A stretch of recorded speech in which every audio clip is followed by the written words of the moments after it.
ଜାନୁଆରୀ 24 ତାରିଖରୁ ଆମ ଭାରତରେ ଜାତୀୟ କନ୍ୟା ସନ୍ତାନ ଦିବସ ପାଳନ କରାଯାଉଛି। ତ ଆଜି ଜାନୁଆରୀ 24 ତାରିଖ ଆମେ କନ୍ୟା ସନ୍ତାନ ଦିବସ ପାଳନ କରୁଛେ। আর ଆମେ ଗୋଟେ ରେଲି ବାହାର କରାଉଛୁ ଯେ ସେଥିରେ ଆମେ କାଗଣା ନେଇଛୁ ଝିଅକୁ ନ ମଣିବା ପର ସେ ଓଟେ ଅତି ନିଜର କନ୍ୟାର ଯତ୍ନ ନେବା ତାକୁ ରତ୍ନ ବୋଲି ଭାବିବା।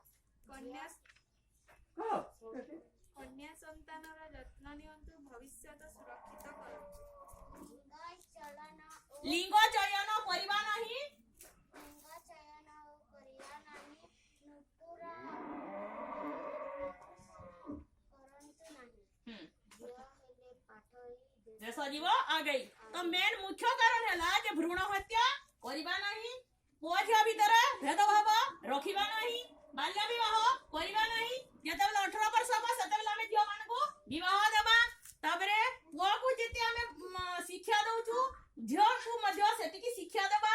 কারণ ঝিଅ যদি পাঠ পড়বা বেলে দেশ আগেই ଯିବା। এবং ଆମେ কন্যা সন্তানର যেতে যত্ন নেবা সে ভবিষ্যତରେ গুটে ଭଲ সন্তানଟେ ବି জন্ম দেই পারবা। সেটি লাগি বাল্য বিবাহ বন্ধ করিবা, কন্যা ভ্রূণ বন্ধ করিবা। তারপরে আমার ই সবু কুসংস্কার কু দূরে করবার লাগি আজি দিনটা সচেতনতা দিবস পালন করা যাଉଛି।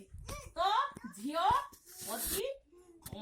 হেলা অতি নিজর, সে হেলা অতি অমূল্য।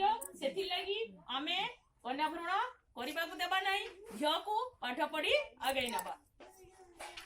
ଝିଅ ହେଲା ପାଠୋଇ, ଝିଅକୁ ନ ମଣିବା ପର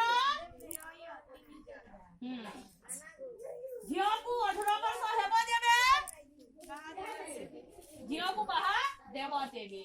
ତାପରେ ଆଉ ଗୋଟେ କଥା, ପରିଷ୍କାର ପରିଚ୍ଛନ୍ନତା ଉପରେ ଧ୍ୟାନ ଦେବା, ପାଇଖାନା ବ୍ୟବହାର କରିବା, ଝିଅ ମାନଙ୍କୁ କୁସଂସ୍କାର ଯାହା ବି ଅଛି ଆମେ ସବୁ ଦୂର କରିବା। ସେଥିପାଇଁ ଆଜି ଆମେ ଗୋଟେ ସଚେତନତା ରାଲି ବାହାର କରାଇଛୁ, ଯାହାକି ଅନ୍ୟମାନଙ୍କୁ ଆମେ ଶିକ୍ଷା ଦେବା।